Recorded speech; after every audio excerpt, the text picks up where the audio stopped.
ગુજરાત રાજ્યમાં અસ્મિતાનું પ્રતીક સમાન આશિયાના સિંહોની વસ્તીની નવી ગણતરી પ્રક્રિયા શરૂ કરવામાં આવી. ગુજરાત રાજ્યમાં અસ્મિતાનું પ્રતીક સમાન આશિયાના સિંહોની વસ્તીની નવી ગણતરી પ્રક્રિયા શરૂ કરવામાં આવી છે.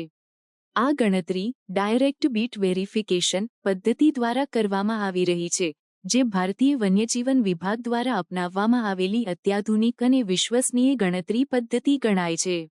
આ ગણતરી માટે રાજ્યના કુલ 11 જિલ્લાઓ જૂનાગઢ, ગીર સોમનાથ, ભાવનગર, રાજકોટ, મોરબી, સુરેન્દ્રનગર, દેવભૂમિ દ્વારકા, જામનગર, અમરેલી, પોરબંદર અને બોટાદના 58 તાલુકાઓમાં અલગ અલગ વન વિસ્તારના 35,000 અતિવાસ્તવાદીઓ વિસ્તારમાં અભ્યાસ શરૂ થયો છે.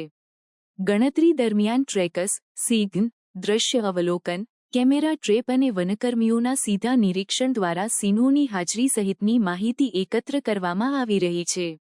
આ પ્રક્રિયામાં હજારો વનકર્મીઓ અને વૈજ્ઞાનિકો જોડાયા છે, જે સિંહોની સંખ્યા સાથે સાથે તેમના જીવનશૈલી અને પ્રવૃત્તિઓનો અભ્યાસ પણ કરશે. આ ગણતરીનો મુખ્ય ઉદ્દેશ ગીરના સિંહોની હાલની સ્થિતિ જાણવા ઉપરાંત તેમના જૈવિક સંરક્ષણ માટેની ભવિષ્યની નીતિઓ તૈયાર કરવાનું છે.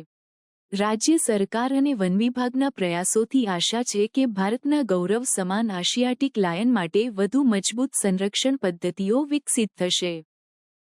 इस एक्सरसाइज को करने के लिए जो मूलतः तरीका है वो है डायरेक्ट बीट वेरिफिकेशन, जिसमें कि हम सिंह की डायरेक्ट साइटिंग करते हैं और उसकी गणना को लिखते हैं. ये हम सब के लिए बहुत सौभाग्य और हर्ष की बात है कि जो सावज है, यहाँ के जो लोकल हमारे सौराष्ट्र के जितने जनता रही, पब्लिक रही, उसके अच्छे एफर्ट्स की वजह से लायन का कंजर्वेशन हुआ है. और इस एक्सरसाइज के बाद मुझे पूरा यकीन है कि लायन की आबादी के बारे में हमें विषय में और जानने के लिए मिलेगा और बहुत ही हर्ष और खुशी की ये बात है.